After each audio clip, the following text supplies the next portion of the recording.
नमस्कार मित्रों, आज मैं थर्ड सेमेस्टर द्वितीय भाषा हिंदी से शिक्षा ग्रहण करने वाले विद्यार्थियों के लिए तुलसी के दोहे नामक विषय पर एक लघु वीडियो आप तक पहुंचाने का प्रयास कर रहा हूं। वीडियो आरंभ करने से पहले पाठ की रूपरेखा देख सकते हैं। कुछ बिंदुओं के ऊपर चर्चा करेंगे। सबसे पहले यह बिंदु आता है तुलसीदास के दोहे। इस पाठ के अंतर्गत पाठ एवं कवि परिचय। दूसरा बिंदु आता है तुलसी का जीवन परिचय। तीसरा बिंदु आता है तुलसीदास के नीति संबंधी विचार। चौथा बिंदु आता है तुलसी के काव्य शैली पर विचार, कौशल्य पर विचार। पांचवा बिंदु आता है तुलसी का रामचरितमानस पर विचार। छठवां बिंदु आता है तुलसीदास की भाषा संबंधी विचार। इस बिंदु के ऊपर बातचीत करेंगे। तो सबसे पहले हम देखते हैं तुलसीदास के जीवन संबंधी। तुलसीदास का जीवन, तुलसीदास का जन्म, तुलसीदास के माता पिता, तुलसीदास की शिक्षा दीक्षा, गुरु का नाम एवं उन्होंने तत्कालीन समाज के लिए जो काव्य की रचना की है। इन छोटी छोटी बातों के ऊपर आपका ध्यान आकर्षित करने का प्रयास करते हैं। आरंभ कर देते हैं तुलसीदास का जीवन परिचय। गोस्वामी तुलसीदास हिंदी साहित्य के सगुण भक्ति धारा की राम भक्ति शाखा के सबसे श्रेष्ठ कवि माने जाते हैं और राम भक्ति शाखा के प्रवर्तक भी माने जाते हैं। ऐसे महान प्रतिभाशाली संत भक्त गोस्वामी तुलसीदास के जीवन के संबंध में विद्वानों में अनेक प्रकार के मतभेद है। उनकी जीवनी को जानने के हमारे सामने दो मार्ग दिखाई देते हैं। उनमें से पहला मार्ग है तत्कालीन समाज द्वारा प्रचलित बाह्य सूचनाएं या प्रचलित दंत कथाएं। दूसरा मार्ग है स्वयं कवि द्वारा दी गई जानकारी। इन दोनों सूचनाओं के आधार पर विचार विमर्श करने के बाद अधिकतर विद्वानों ने गोस्वामी तुलसीदास जी का जन्म संवत 1554 में माना है। अतः इसकी पुष्टि करते हुए गोसाई चरित्र नामक पुस्तक में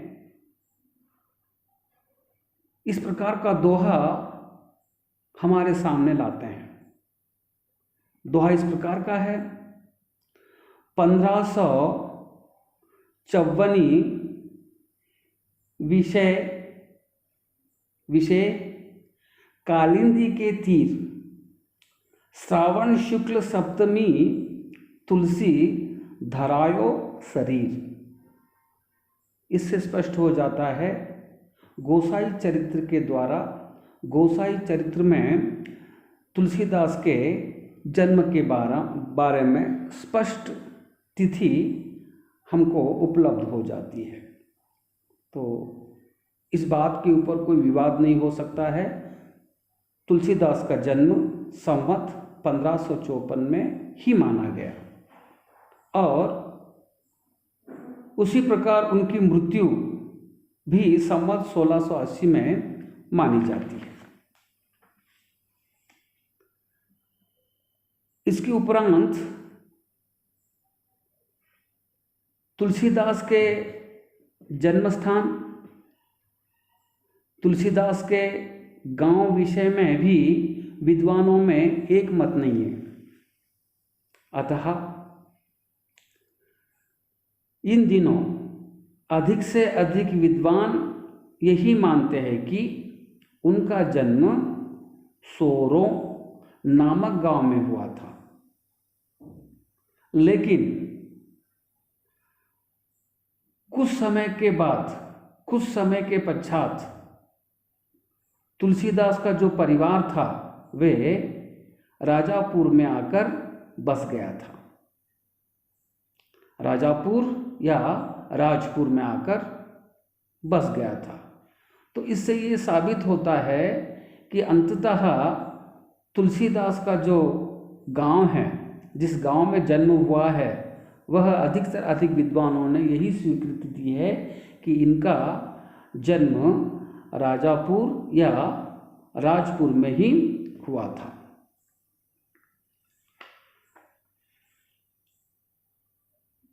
गोस्वामी तुलसीदास के माता का नाम हुलसी और पिता का नाम आत्माराम दुबे माना जाता है। तुलसी का जन्म मूला नक्षत्र में हुआ था। यहाँ पर आपके सामने कुछ जानकारी रखने का प्रयास करता हूँ। ज्योतिष शास्त्र के अनुसार ज्योतिष शास्त्र के पंडित मूला नक्षत्र को बहुत ही भयानक नक्षत्र मानते हैं और इस नक्षत्र में जिन व्यक्ति का जन्म होता है, जिस कन्या का जन्म होता है, वह कन्या या वह बालक उस घर के लिए बहुत ही खराब साबित होते हैं, बहुत ही कष्टदायक होते हैं। यानी कि उस परिवार में एक से बढ़कर एक संकट आ सकते हैं, एक से बढ़कर एक हानियाँ उस परिवार के ऊपर आ सकती है। इस तरह से मूला नक्षत्र में जो भी उस बालक घर में पैदा होता है तो उसकी शांति करने के बाद ही उस नक्षत्र का परिकोप, क्रोध कम हो जाता है। ऐसा ज्योतिष शास्त्रों का मानना है। उनका मानना सही है या गलत है अपने जगह पर है, लेकिन जहाँ तक तुलसीदास के संदर्भ में अगर देखेंगे 100% सही ही साबित होता है। मूला नक्षत्र में तुलसीदास का जन्म हुआ था और यह बालक जन्म लेते ही राम नाम शब्द उच्चारण कर रहा था। प्रकृति के नियम के अनुसार जो भी बालक जन्म लेता है तो वह रोता है, लेकिन यह बालक पैदा होते ही, कोख से जन्म लेते ही वह राम नाम शब्द का उच्चारण कर रहा था। यह वाणी सुनने के लिए वहाँ की जनता आई, सगा संबंधी आए और उन्होंने इस बालक का नाम राम बोला रख दिया। क्या बोला? राम बोला। इस तरह से तुलसीदास का बाल्यावस्था का नाम राम बोला था। मूल नक्षत्र का प्रभाव, बालक ने जन्म लेते ही माँ हुलसी का निधन हो गया। पिता आत्माराम दुबे ने उस बालक को त्याग दिया। ऐसी विकट परिस्थिति में उस छोटे बालक का लालन पालन मुनिया नामक दासी ने किया, लेकिन दुर्भाग्यवश नक्षत्र का प्रकोप समझो या परिस्थितियों का प्रभाव, उस दासी का भी निधन हो गया। तब तुलसीदास की उम्र केवल 5 वर्ष की थी। अब वह बालक उदर पोषण के लिए सर से माता पिता का साया दूर हो गया था। जिस मुनिया नामक दासी ने उनका पालन पोषण किया था, उस दासी का भी निधन हो गया।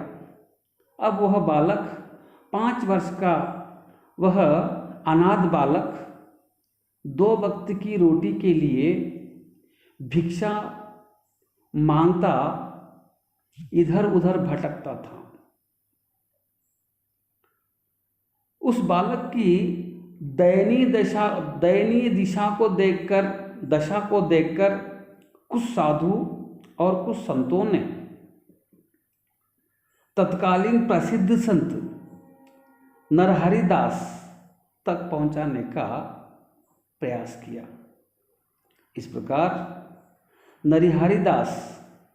नरहरिदास तुलसीदास के गुरु हुए। उनके छत्र छाया में ही तुलसीदास ने ज्ञान प्राप्त किया, संस्कार प्राप्त किए। उनके ही आश्रम की सेवा करते करते युवा अवस्था में उन्होंने पदार्पण किया था।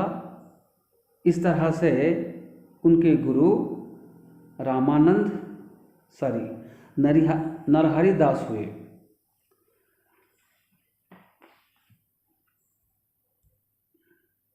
उपलब्ध सामग्री के आधार पर यह कहा जाता है कि पूर्ण युवा अवस्था प्राप्त करने पर तुलसी का विवाह दीनबंधु पाठक की पुत्री रत्नावली से बड़े ही हर्षोल्लास के साथ हुआ। किंतु वैवाहिक जीवन का आकर्षण बहुत दिनों तक नहीं रह सका। कहने का उद्देश्य ये हुआ, बचपन में ही तुलसी की माता पिता तुलसी को छोड़कर परलोक सिधार गए थे। बचपन साधु संतों के छत्र छाया में बीता। युवा अवस्था आने पर रत्नावली से उनका विवाह हो गया। तुलसीदास अपने रत्नावली पत्नी से इतना प्रेम करते थे, यानी कि जो प्रेम माता के द्वारा नहीं मिला था वह प्रेम, जो प्रेम बहनों के द्वारा, बंधुजनों के द्वारा, माता पिता के द्वारा, सगा संबंधियों के द्वारा जो प्रेम नहीं मिला था उनको बचपन से, वो सारा का सारा प्रेम अपने पत्नियों से ही प्राप्त कर रहा था। इतना प्रेम तुलसीदास अपने पत्नी से करते थे। लेकिन वैवाहिक जीवन का आकर्षण बहुत कम दिनों तक ही रह गया। रत्नावली मायके जाने की खबर पाते ही तुलसी भी ससुराल निकल पड़े। त्योहार के अवसर पर तुलसीदास भिक्षा अटन करने के लिए जब गांव में गए थे, उसी संदर्भ में रत्नावली ने अपने मायके को, अपने भाई बंधुजनों को मिलने के लिए वह चली आई। जैसे ही तुलसीदास को घर वापस आने पर रत्नावली की खबर मिली, तुरंत ही वह भी, तुलसीदास भी ससुराल की तरफ निकल पड़े। उसी समय मूसलाधार बारिश हो रही थी। सारी की सारी नदियां पूरी उफान से बह रही थी। जल थल एक सा हो गया था। चारों तरफ पानी ही पानी थी। बिजलियां कड़क रही थी। रास्ता स्पष्ट रूप से दिखाई नहीं दे रहा था। नदियों से तैरते तैरते तुलसीदास अपने ससुराल पहुंचते हैं। इस तरह से आए तुलसीदास को देखकर रत्नावली लज्जित हुई और उन्हीं के मुख से यह शब्द निकल पड़े,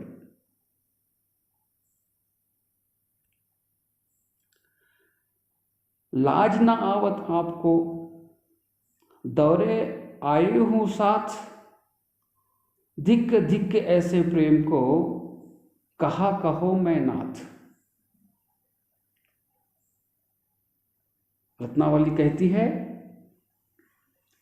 लाज आपको नहीं आती है, मेरे पीछे पीछे दौड़ते दौड़ते आए हो,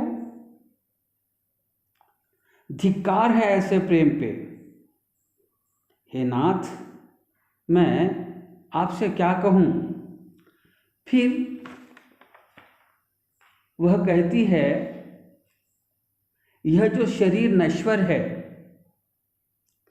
नश्वर शरीर से आप इतना मोह करते हो, इतना प्रेम करते हो, इतना ही प्रेम अगर से आप श्री रामचंद्र जी से करते, भगवान रामचंद्र जी के चरणों में करते, तो आपके जीवन का स्वार्थ, आपका जीवन उद्धार हो सकता है। कड़ी बातें सुनकर तुलसीदास वहां से देश भ्रमण करने के लिए निकल पड़े। रत्नावली की इस डांट फटकार से तुलसी का जीवन पूरी तरह से बदल गया। अतः उन्होंने वैराग्य धारण किया और संपूर्ण भारत का भ्रमण किया। इस यात्रा से उन्हें देश और समाज की दुर्दशा का पता चला। उन्होंने काशी, उन्होंने द्वारिका, उन्होंने अनेक तीर्थ स्थानों का भ्रमण किया और इस समाज को देखने का प्रयास किया। ऐसा लगा इस समाज को कुछ ना कुछ दिशा देने के लिए ही प्रभु श्री रामचंद्र जी ने मेरा जन्म दिया है और मुझे इस कार्य के लिए आज यहाँ इस स्थिति में लाकर उपस्थित किया है। इस तरह से उन्होंने समाज सुधार का कार्य आरंभ कर दिया। बाल्यावस्था में कठिनाइयों के साथ अपने दिन बिताए। जैसे ही वैवाहिक जीवन में पदार्पण करने से जीवन सुखमय हो जाएगा, ये सोचकर उन्होंने रत्नावली के साथ विवाह किया था। लेकिन वैवाहिक जीवन भी लंबे समय तक नहीं चला। यानी कि इनके जीवन में दो पड़ाव आए। पहला पड़ाव माता पिता, फिर बाद में गुरु के चरणों में गए। तीसरा पड़ाव रत्नावली के साथ विवाह किया। अब अंतिम जो पड़ाव है, इस समाज की सेवा के लिए उनके जीवन में आकर खड़ा हुआ।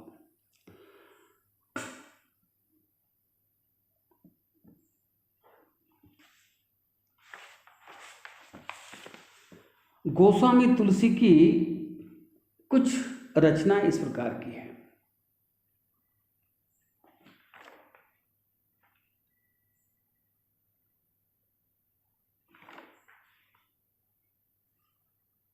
गोस्वामी तुलसीदास की रचना इस प्रकार की है। मुख्यतः रामचरितमानस, विनय पत्रिका, गीतावली, दोहावली, पार्वती मंगलम, जानकी मंगलम आदि आदि कुल मिला के 15 उनके ग्रंथ उपलब्ध है। बहुत 15 ग्रंथ उपलब्ध है। अतः सबसे श्रेष्ठ ग्रंथ इनका जो रामचरितमानस है। रामचरितमानस महाकाव्य भारतीय संस्कृति का दर्पण है। यह मानवीय जीवन मूल्य, आचार विचार तथा जीवन पद्धति का ऐसा विशाल चित्रण है जिसमें धर्म, दर्शन, भक्ति के विविध रंग अंकित हैं।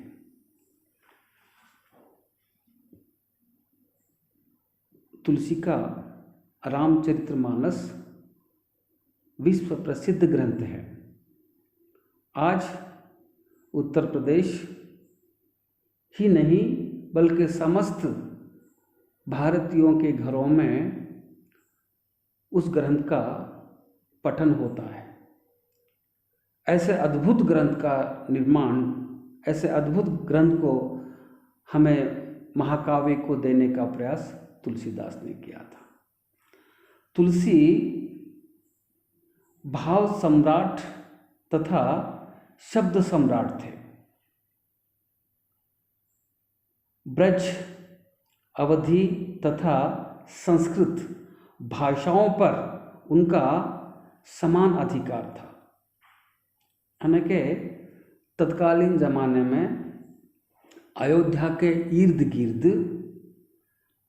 आम जनता की जो भाषा थी वह अवधी थी, और उसके बाद ब्रज भाषा भी उतनी ही प्रचलित थी, पर वह अयोध्या के सीमा के बाहर ही थी। तथा संस्कृत भाषा में तो यह पंडित ही थे। कहने का उद्देश्य ये हुआ, जितनी भी रचनाएं, जितने ही धर्म ग्रंथ लोक भाषा में जब रचे जाते हैं तो वह ग्रंथ युगों युगों तक जनता के जुबान के ऊपर, जनता के मुख में निरंतर चलते ही रहते हैं। तुलसी भाव सम्राट तथा शब्द सम्राट थे। ब्रज, अवधी तथा संस्कृत भाषाओं पर उनका समान अधिकार था। उन्होंने अपनी रचनाओं में प्रबंध तथा मुक्तक शैली का प्रयोग किया था। उनका रामचरितमानस अवधि के सौंदर्य से सुशोभित है। उनकी भाषा मधुर, सरस, सजीव तथा अलंकृत है। अतः उन्होंने हिंदी साहित्य का शशि यानी चंद्रमा कहा जाता है। एक कहावत है, बहुत ही सुंदर एक दोहा स्मरण हो रहा है। सूर सूर तुलसी ससी उड़गन केशवदास, सूर सूर तुलसी ससी उड़गन केशवदास, अन्य कवि खाद्यो समान जहाँ तहाँ करी प्रकाश। यानी कि हिंदी साहित्य के इतिहास में जिनके जीवन में कष्ट आए थे, जिनके जीवन में दुख आए थे, माता पिता की छाया से वंचित हुए थे, वही सबसे श्रेष्ठ कवि माने जाते हैं। सूर सूर, सूरदास हिंदी साहित्य के आकाश में सूर्य के समान प्रकाशवान है। उनका भी जीवन, बचपन का जीवन बहुत ही कठिनाइयों के साथ उनको बिताना पड़ा। सूर सूर तुलसी ससी तुलसीदास हिंदी साहित्य के आसमान के चंद्रमा के समान प्रकाशवान है, शीतलता प्रदान करने वाले। सूर सूर तुलसी शशि उड़गन केशवदास।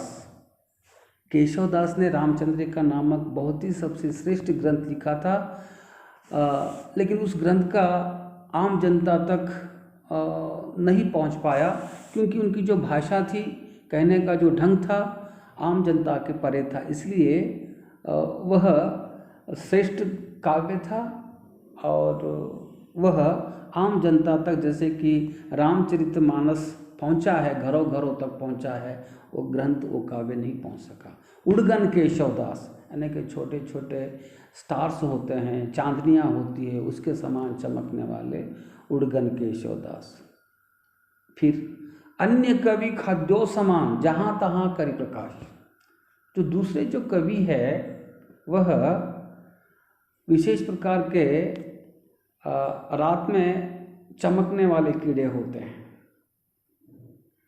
उस छोटे छोटे जुगनू के तरह प्रकाशमान हो जाते हैं और लुप्त हो जाते हैं। यानी कि बहुत सारे, कहने का उद्देश्य हुआ कि जुगनू अंधेरी रात में एक क्षण के लिए प्रकाश उत्पन्न करते हैं, फिर लुप्त हो जाते हैं। बाकी के जितने भी कवि हिंदी साहित्य के इतिहास में, हिंदी साहित्य के आसमान में आए हैं, वह जुगनू के समान हैं कहकर किसी ने ये बातें तुलसीदास के सम्मान में, सूरदास के सम्मान में कही थी। चलिए, उनकी भाषा सुमधुर, सरस, सजीव तथा अलंकृत है। तुलसीदास की भाषा इतनी स्पष्ट भाषा है, इतनी मधुर भाषा है, इतनी सहज भाषा है, ताकि आम जनता भी उस भाषा को समझ सकता है, बातचीत कर सकता है, विषयों की जानकारी ले सकता है। इतनी सुमधुर भाषा हमारे तुलसीदास की थी। अतः उन्होंने हिंदी साहित्य के आकाश का शशि चंद्रमा के तरह प्रकाशवान हुए। यानी कहने का उद्देश्य हुआ कि उनकी जो काव्य की रचना है, उन्होंने जो ग्रंथ दिए हैं, वह हमारे लिए बहुत ही बहुउपयोगी है। अतः उनके गुणों का वर्णन इस प्रकार किया जाता है।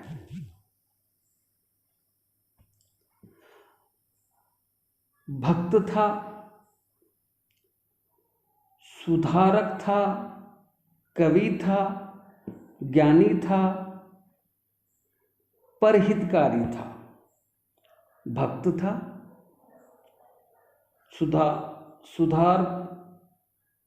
सुधारक था, कवि था, ज्ञानी था, परहितकारी था, माता हिंदी के मंदिर का वह सबसे श्रेष्ठ पुजारी था। लेखक स्पष्ट रूप से कहते हैं, उनके सम्मान में 2 पंक्तियां लिखी है। तुलसीदास सबसे श्रेष्ठ भक्त था, सबसे श्रेष्ठ समाज सुधारक था, सबसे श्रेष्ठ ऊंचा कवि था, वह ज्ञानी भी था, इतना ही नहीं परहितकारी भी था।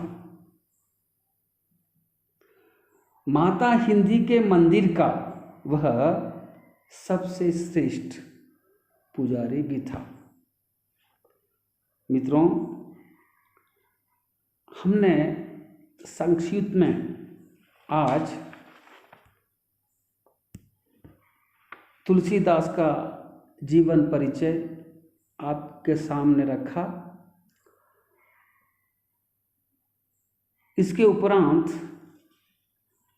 कल हम आपको तुलसी के जो दोहे हैं, वो तुलसी के दोहे, तुलसी दोहे का संदर्भ, दोहे की व्याख्या आदि पर एक नया वीडियो लाने का प्रयास करते हैं और बेहतरीन से बेहतरीन वीडियो देने की कोशिश चल रही है।